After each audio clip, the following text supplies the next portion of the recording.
Hey folks, Michael Mann from Michael Mann Security Services. This is part 2 of providing close protection in faith-based environments. So we're going to go through this quickly. A quick concept for you guys to think about as you're protecting your houses of worship, in your sanctuary, your children's ministry, wherever you may be standing post inside that house of worship in that environment. This is part 2, so we hope that these lessons continue to improve your ability to safeguard your congregation and your house of worship. And number 2, do your job. All right. So this is threat detection and prevention. Again, part 2 of the series.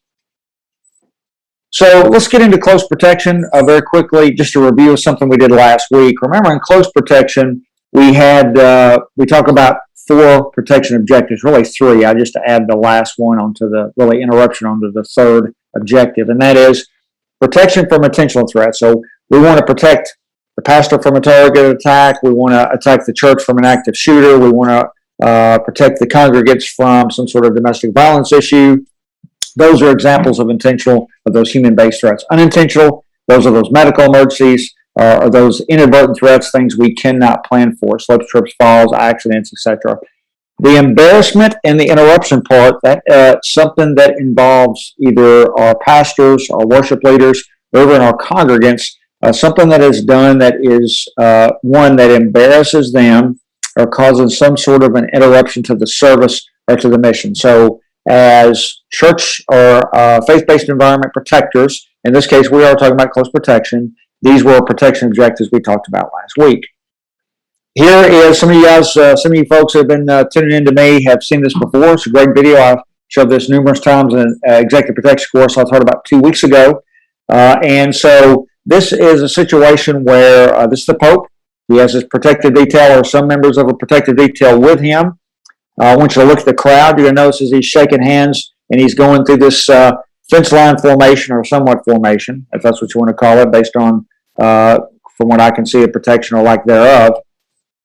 What ends up happening is, just some background, there is a woman as you go through, you'll see her behavior and her expression is very different than everybody else's. It is not seen by the security details, not observed, and then it causes an embarrassing incident for the Pope or for the Vatican. So as you can see, everybody is very happy. Okay, you can see everybody wants pictures in there. You'll see the lady on the left in the purple jacket. She's smiling. She's not smiling. She's very intent. Right? She's very focused, unlike everyone else. And watch.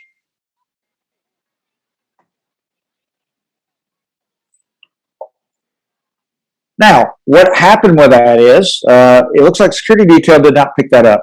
And if that were the case, then they could have screened, and that's something that is going to be taught in a course that we're teaching later on in July. They could have screened that person, not pull that person out and search them, but actually just provide some screening techniques for the principal, which this case is a religious leader, the Pope, and that did not happen, and this woman grabbed the Pope's hand, and it was a mistake. The Pope later came out and apologized publicly to the woman because of what happened, and so just an example of our protection objectives, and we're going to get into now about how, as protectors, as close protection professionals, we can stop or we can maybe deter some of this activity. So prevention, the idea about prevention and close protection here, we're talking about overt protection. There are times for covert protection or really counter surveillance. It's just this covert protection thing is, they've kind of put a new name on it, but really what it is counter surveillance.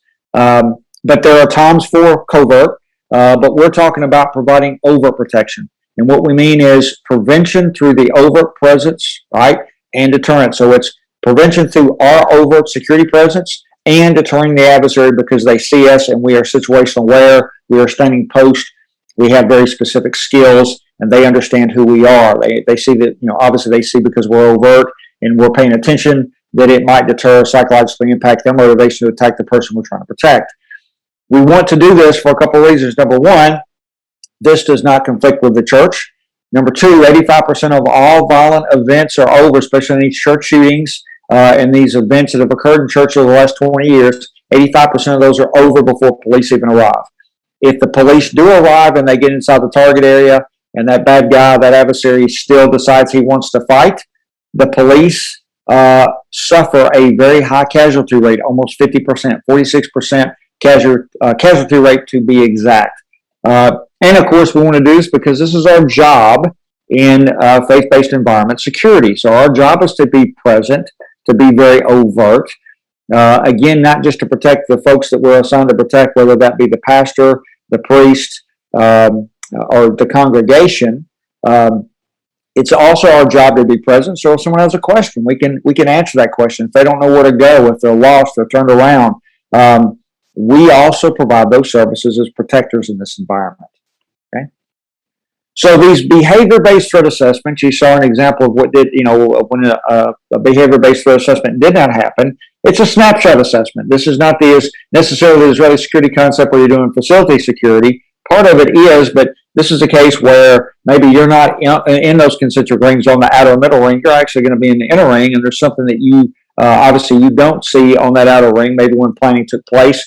And so now you see something very quickly, and you have to make a determination. So these behavior-based threat assessments, number one, give us the opportunity to detect that adversary activity early in the planning process, even if it's inside the sanctuary.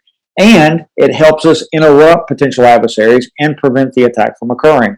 Even if it's an attack execution, if we see it early enough, there's the ability maybe for us to stop that. Okay. Some of you folks have seen this also. This is a perfect example of a snapshot behavior-based threat assessment. We have a guard in Israel standing posted in front of a mall.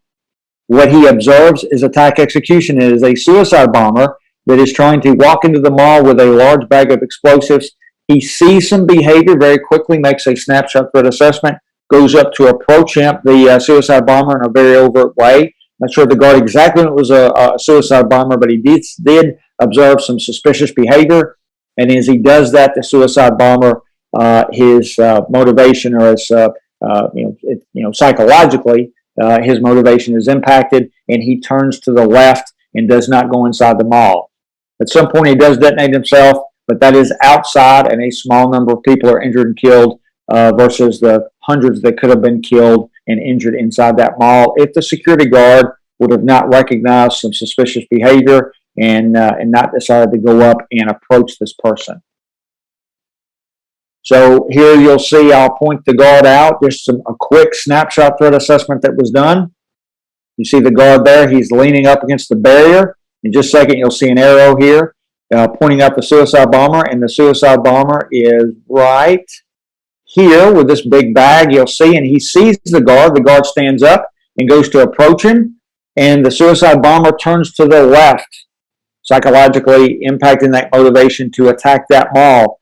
The guard or someone calls the police, and the police, you'll see in just a minute, police are contacted, and the suicide bomber is cornered outside the mall. So he is deterred based on overt protection and a very quick snapshot threat assessment.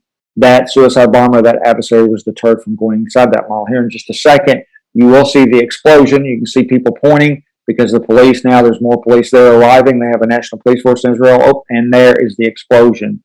So the attack, even though there was an attack execution, that very alert guard saw some strange behavior, got up, went up to approach that suicide bomber, again, psychologically impacted his motivation to go inside the mall, and then he detonated himself outside, saving possibly hundreds of lives. So that is our job. All right. So another reason to learn how to and to conduct those snapshot threat assessments or behavior-based threat assessments while you're providing close protection operations. Hey, if you want to know how to do this, July 30th and 31st of this year, Brentwood, Tennessee, it is $300. It's 2 days. We are going to providing close protection in faith-based environments. I'm going to go over the history of the bodyguard concept because that's really what you're doing while you're doing this close protection. Whether you're standing in the children's ministry, outside on a post, or inside that sanctuary watching that pastor or that faith leader. Providing security in faith-based environments, why and how that is different from the secular world. The 5 principles of close protection in faith-based environments. They're a little bit different, so there are some 5 basic principles that will help you be better at this if you're already doing it. Equipment selection, some basic equipment you need inside that sanctuary on that post at your faith-based organization. how to conduct that preemptive care, those inadvertent or those unintentional threats we can't plan for. So how to respond to those type of events. Surveillance detection in faith-based environments. Going to teach how to conduct that surveillance detection and what you are looking for very specifically in the churches, synagogues, or mosques. Conducting a security survey for your house of worship or how. So how you conduct that security survey before you start doing this. So number one, you can come up with response protocols. You understand your threats. You understand how to put in those countermeasures to help mitigate any threat that might present itself while you're staying post or while you're there. And of course, we're going to get into behavior-based threat assessments. Of course, those snapshot threat assessments, how you do those based on what we believe to be adversarial behavior, the use of force and the deployment of firearms in that faith-based environment. And of course, I'm going to just go over basic escort formations if you're doing that with your faith leaders or other folks that come to visit and give some sort of presentation or some sort of training. And maybe for whatever reason they are high risk, just maybe because of the location of the world they're coming from, or because the topic that they are discussing. Okay, so we'll talk about escort formations. Number one is a solo practitioner, which is what most of you are doing, or even with 2 to 3 protectors because you have some extra folks in the sanctuary with you. All right, so we hope to see you then. Again, that's Brentwood, Tennessee, July 30th, 31st. Shoot us an email, michaelmannsecurityservices.com. You can get me at contact@michaelmannsecurityservices.com, or you can get Scott at ScottM, SCOTTM at michaelmannsecurityservices.com. All right, folks, hope you enjoyed this very quick presentation. Hope this helps. Again, if you want some training, very cost effective, then come see us again on the 30th and 31st. All right, you know where to get a hold of us, and you can always call me if you need to, and we will see you next week with another topic.